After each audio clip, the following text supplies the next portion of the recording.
Did you purchase the Scrapbook.com Sweet Boo Livestream Bundle and you'd like some ideas for using all the supplies from the bundle? Hi, I'm Jess from JessCrafts.com and I'm here to help you make the most of your crafty supplies and time. So let's get making. Today I have, as I mentioned, the Sweet Boo Livestream Bundle from Scrapbook.com. Now these ideas will be helpful to you if you have other 8.5 by 11 or A2 paper. It came with an A2 paper pad, but 8.5 by 11 could be cut down to A2.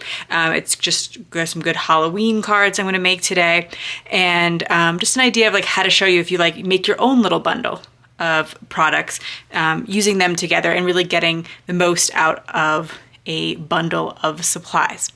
So it came with, like I said, the A2 paper pad, so 40 sheets of the Sweet Boo pattern collection. It is double-sided patterned paper. I liked that it included some solids, and that would help me to use it with my stamps and dies.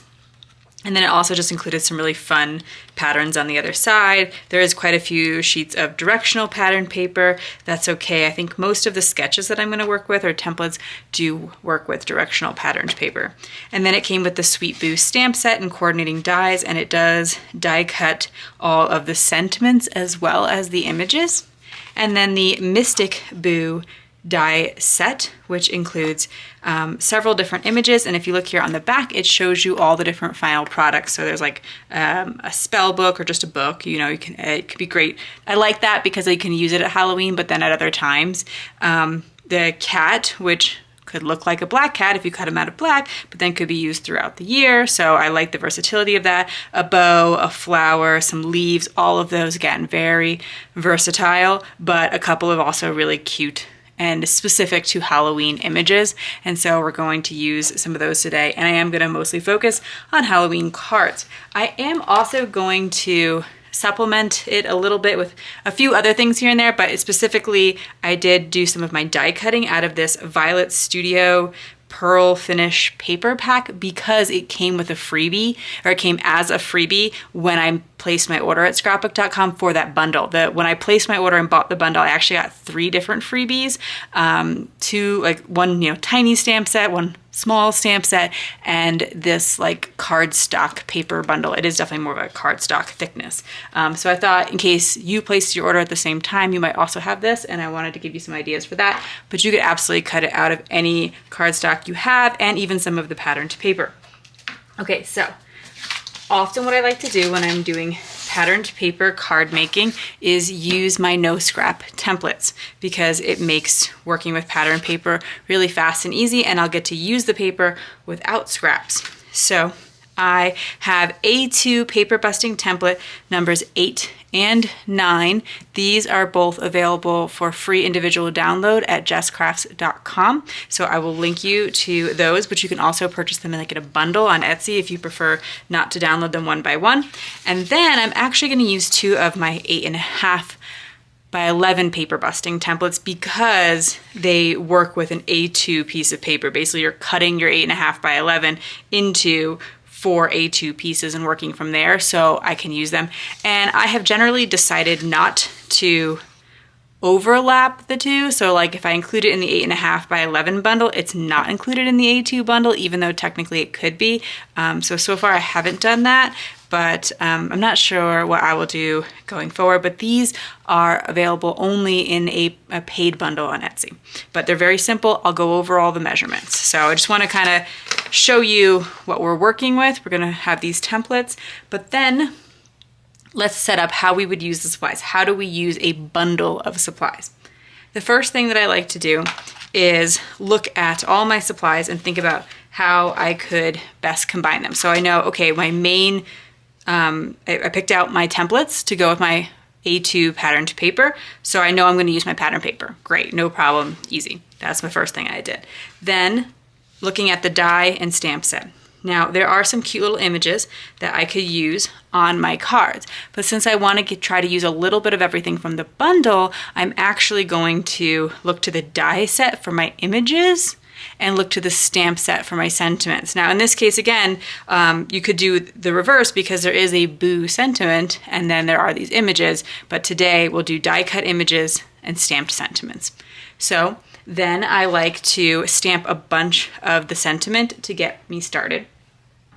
I chose my two favorite sentiments, have a beautiful day and happy spooky season. I kind of like that you could give them like before Halloween, but in that October time frame. So I took two pieces of patterned paper from the collection and I stamped on the solid back side. So this one had like a gingham on the other side and this one had some florals, but I used the back sides. Of course, just go ahead and use some cardstock if you want, but I was again trying to focus on like just what I was given and show you could do a lot without adding extra supplies. So here, yes, I have needed a die cut machine, but it came with the coordinating dies, so I kind of assume you had a die cut machine if you bought dies.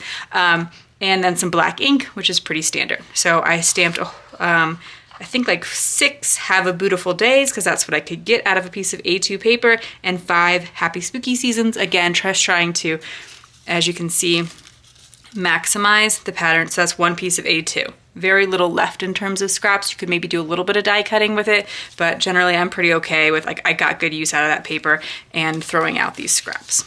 So now I'm like, okay, I have a whole bunch of sentiments to work with. I might not use them all today, but if I'm gonna take out my stamp set and stamp one sentiment, it doesn't take that much longer to stamp a few. And again, to fill up the whole pattern paper, because then I don't have to think about what do I do with these scraps in the future. I've well used that piece of patterned paper. And now the next time I go to pull out this stamp set, if I still have some sentiments left, I can go ahead and use them. Okay, then go to the die set. And I decided that some of my favorite things from the die set were the cat, the ghost, and the pumpkin. Again, partly because I'm really focusing on making specifically fall and Halloween cards, but I think there's ways you could make these for other occasions.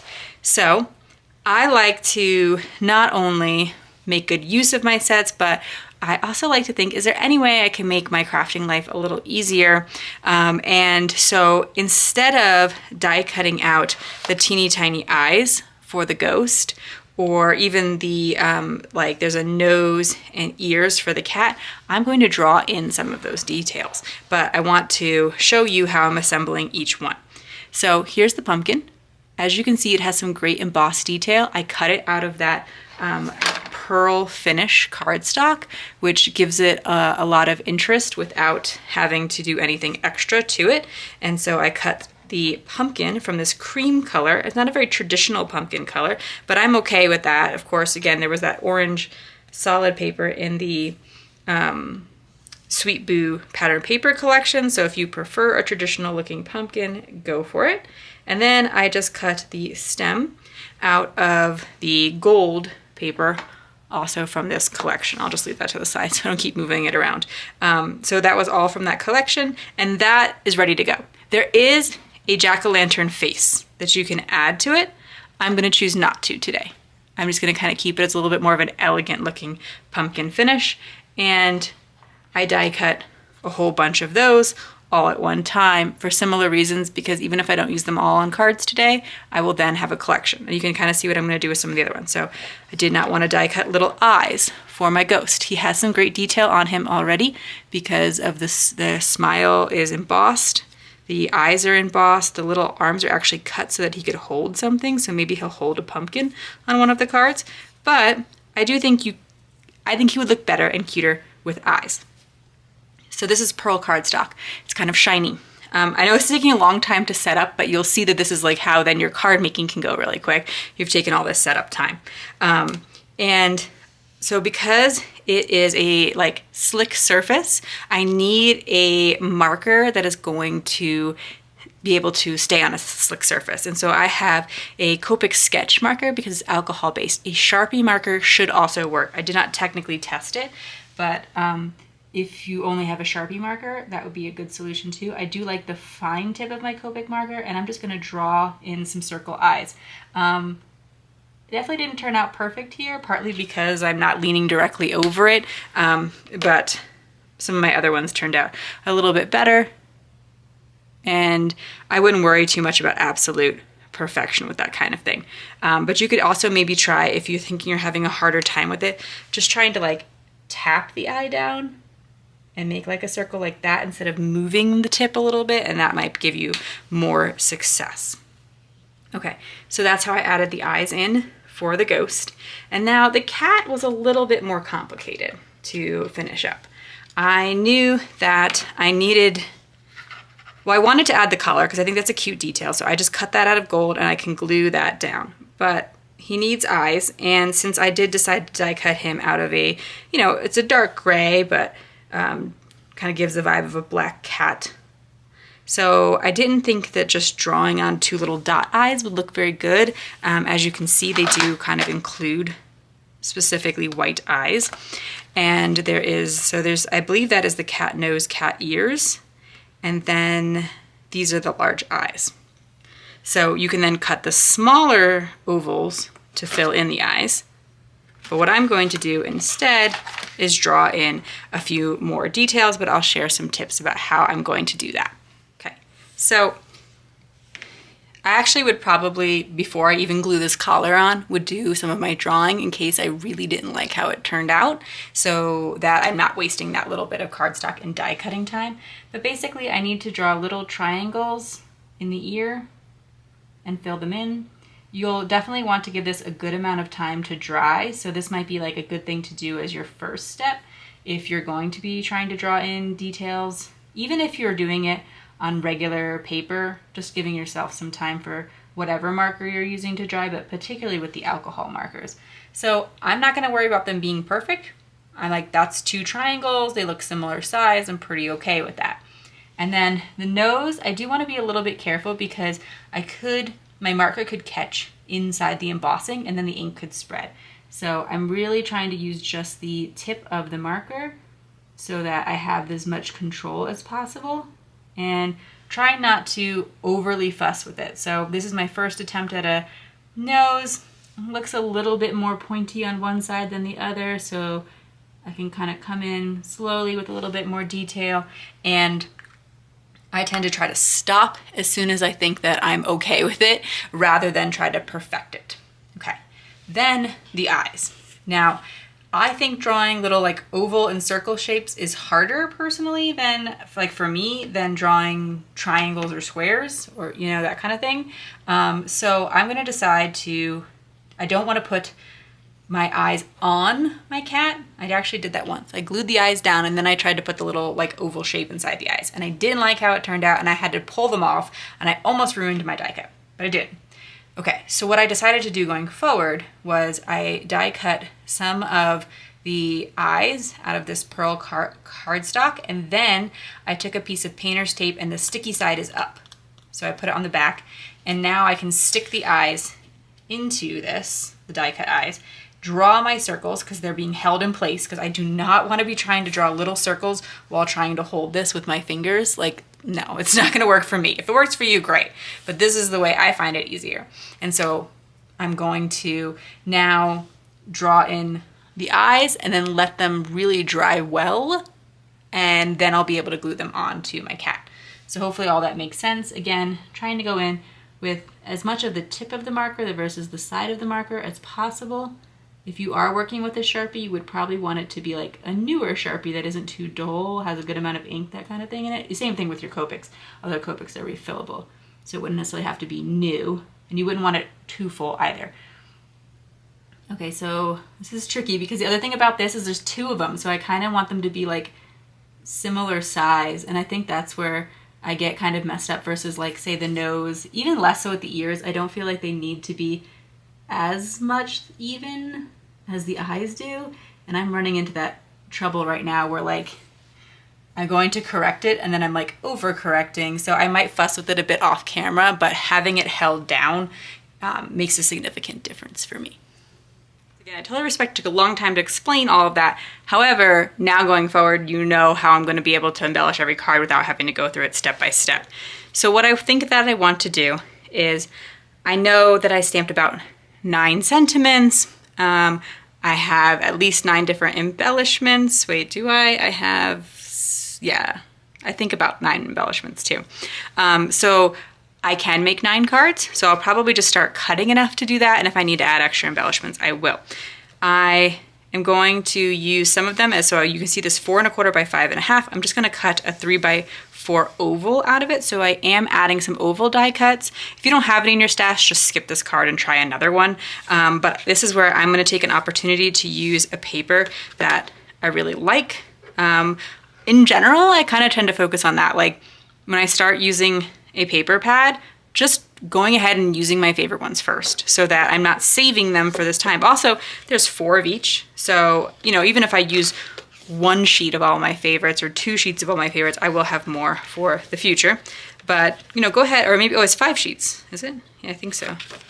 Yeah, 5 sheets of each, so there's plenty. But, you know, again, just like, I don't like to save my paper for like the perfect project, because then a lot of times I would end up not using it, or, you know, using it much, much later instead of just enjoying it in the moment. So hopefully that makes sense to you. I'm just pulling out some of the papers that I love.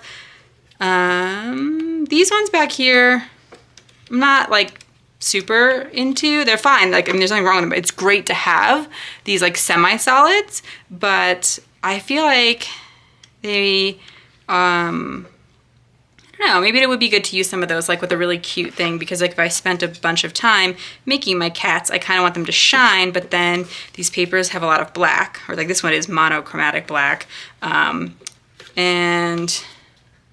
I feel like he's not going to shine on those. So, okay, back to the other ones. This orange and black. I guess I'm just going to basically use every paper in the collection, or I could. Again, I'm avoiding the black ones just because I'm not sure that my other things will stand out, but maybe the ghost would look cute on there. And do I have enough papers? Okay. I don't want to spend too much time looking at papers, but it is good to kind of see what your choices were with those collections. So we're just going to die cut ovals out of it. So I'm not going to show you that on camera, but just know that I'll do that with one of the pieces. Then for template number 7, we are going to cut 1 1/4 inch off the top and bottom. So we're at 5 1/2. We're going to measure 1 1/4 inch to 4 1/4. Then we're going to measure another 1 1/4 inch. So I don't know why I turned that over. You don't have to, but if you could, if you want to kind of puzzle it back together. But then you're left with a 3-inch piece in the middle, and we're just going to put a 1/4 inch mat over this piece here. So you're going to take your 4 1/4 and you're going to give it a 4 1/4 by 3 1/4 inch mat around it. And all the measurements are there on the sketches. And then we're going to take a look at this one, and this is a kind of similar design, except it's going to go a long ways. So we're going to take one of our papers, and we are going to cut 1 inch off of each side this time. So at the 4 1/4 side, we're going to go to 3 1/4. We're going to turn it over and do the next 1 inch. And the reason that I'm doing that is so that if I do want to keep this pattern on all the sides, it'll kind of like look like it matches back up. But again, you're going to have that, I feel like I said again 1,000 times today, I'm sorry guys. This 1/4 inch bigger piece to mat the center here. So the center is 2 1/4 by 5 1/2. Therefore you want a mat that is 2 1/2. So it's just a little bit wider by 5 1/2. Okay. And you can keep these all separated out like into trays or something like that, so you don't lose track of which pieces go where, or if you're cutting multiples because you're like, oh, I'm just gonna make a bunch of that design. Okay, the last one is this. You would technically not even have to cut it if you want to use the same side of the paper, but if you do want to mix it up and use both sides of the paper, you're gonna take your piece of paper and cut 2 inches off the top. When you're using tools like paper trimmers, please follow all manufacturers' safety instructions. So we're at 5 1/2. We're going to measure it to 3 1/2. And then you'll be able to like flip it over and cover the seam that you've created with a little piece of cardstock. I'm recommending one that's 4 1/4, so it's the same width, by just 1/2 inch. And that way, if you do want to combine them, you're not seeing the seam. But also, if you just want to use this paper, but you want to add a little bit of interest, you can just take a piece of cardstock and add that 1/4 inch seam. You could use, I think, for all of these, if I'm remembering correctly, you could technically cut your mats out of the Sweet Boo paper because none of them need anything bigger than 4 1/4 by 5 1/2. If you want to just keep going with the paper and know everything perfectly coordinates, you could also cut them out of that pearl cardstock to keep things consistent, but you can also, of course, just get cardstock from your stash. So let's take a look at the final result of all of that preparation. So paper busting template for A2 paper busting template number 8, where we just cut the paper in a 2-inch strip and then a 3 1/2 inch strip, and then there was that little 1/2 inch strip in between that we got from like a scrap of cardstock. I mean, it's a great use of scraps. It's a really tiny piece even. Or you could cut it from the patterned paper. And I did use the patterned paper, especially there's that one piece of patterned paper where it was like the flowers on one side and black on the other. I just don't see myself needing 5 sheets of that. So I did use that for some of my mats, but I'll show you, I'll talk a little bit more about mats in a moment. I did decide to mix up some of the pattern papers. So this one is the 2 sides of the same patterned paper. But for instance, this one, these pumpkin paper and then the pumpkins with the ghost, these 2 pattern papers I really loved. The back sides are nice, but, or the back side of this one's solid, but I like the back side of this one too, but it's just like, forget it was one of those things that drew me to the paper pad. So I said, well, I'm gonna just use all of it. And so I just split it up across the cards to add a little bit of variety to it. And they do wind up being kind of busy cards, but I like that. I was kind of, in a sense, leaning into the busyness of them by going ahead and adding that extra embellishment. You could, of course, just put a sentiment on top and call it a complete card. I think that would look great too. And then this, similarly, I did just use the back sides of the pattern paper. But when you're cutting multiple sheets, you can, of course, mix up the patterns across the sheets of paper. The other one from the A2 collection is A2 paper busting template number 9. And so here, I wanted to show you that I did, when I cut the mats, and so here's an example of where I cut it from that black piece of paper, I often die cut something out of the back of them because a lot of these mats that were called for were kind of big, and I didn't want to essentially waste all of that patterned paper or cardstock, and so it'll come up a few other times, but then I can adhere this down and add some embellishments. Here I chose to give this ghost one of the little pumpkins to hold. I really like how that turned out. You just kind of slip it underneath. I'm not sure what he was meant to be holding. There's also some flowers in there, but he looks really cute with the pumpkins. Now that's quite busy here, so I don't imagine I would use that. This is probably the place to use that other cat once he dries, and one of the sentiments. I did try to use the Have a Beautiful Day only on things that included ghosts, because I thought that made a little bit more sense. So we might have to go in for the Have a Spooky Season here. Next up, we used 8 1/2 by 11 paper busting template for A2 card number 7. So this could work with A2 or 8 1/2 by 11 paper. That doesn't always work with them. Like I said, I think these are actually the only 2 in the 10 pack that would also work with an A2 piece of paper. But I did want to take advantage of that. And so I made this single card with that one, again, just using the backs and fronts of the patterned paper. Here I didn't add a pumpkin to the ghost, even though I have quite a few leftover pumpkins, because I was able to cut a couple extra out of different cardstock mats and that kind of thing. So maybe I'll try to slip in a pumpkin to go with him. But we were using, you cut a 1 1/4 inch off the top and bottom, left with a 4 1/4 by 3 inch center. And then finally, we have 8 1/2 by 11 paper busting template number 10. This one is super, super easy. Like I mentioned, the 8 1/2 by 11 templates are only available in the Etsy packs, but particularly this one is quite simple. You could easily kind of just write down the measurements, do yourself a quick sketch or something like that. So with this one, we cut an oval out of the center of the pattern paper, and then you can flip it over to the reverse side, or you can even just leave it pattern on pattern. And then I put a mat around it, and I like to use nesting oval dies for that. So I used the My Favorite Things stitched oval stack, but whatever you have in your collection. It doesn't have to be ovals, so you could use whatever like layered dies that you have. Scrapbook.com has a set of layered dies, and yeah, some of those things I feel like you can get at good sales and prices, and they're really great to have in your stash. So here's an example of how I die cut. So that's where I got some of these extra pumpkins from, because I was going to use this as a mat anyway. And then completed it with a little bit of embellishments. This is the other side, that fancy paper that I really didn't want to, I always just wanted to use that side. This is what is on the other side, which is a very pretty paper too. And so here, because I thought it would read almost too busy, although I made it work in the other ones, I used the back side. I want to share just a couple more last quick tips about these cards. So I was using a pearlescent cardstock, and we talked about how you would have to use like an alcohol marker to draw on them.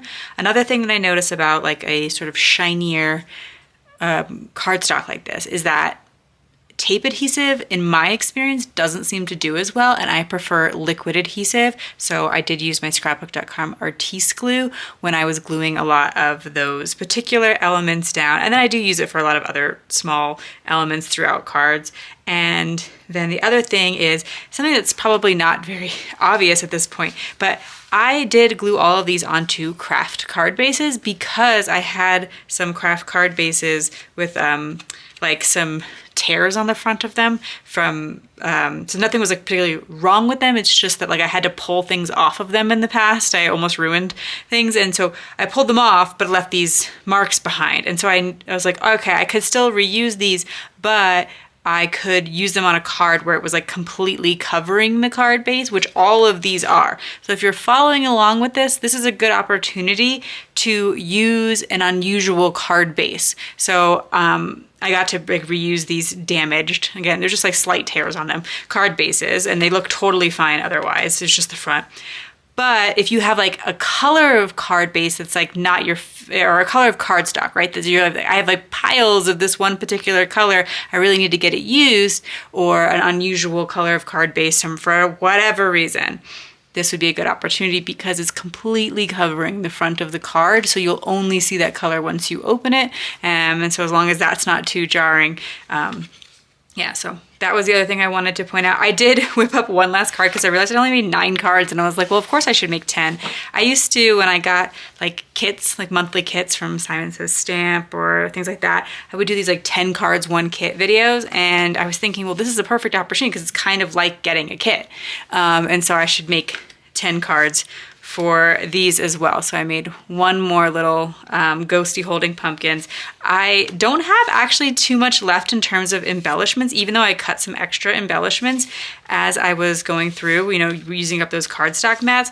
But that's in part because I was like, well, I already cut all of these, so I really do want to use them as much as possible. So, you know, whereas if I were feeling like I was short on embellishments, maybe I wouldn't add 2 pumpkins to a card or not put a little bit of leaf behind them. But because I just kept kind of die cutting as I went and did a bunch of die cutting up front, I really felt the like ability to just go for it and use as many embellishments as I want. I could probably make up, I mean, technically I have 3 pumpkins and 3 sentiments. So if I only need a sentiment and an embellishment, I could make 3 more cards pretty easily with these. Just pick another one of the sketches. The oval one would probably be a really easy one to use, for instance.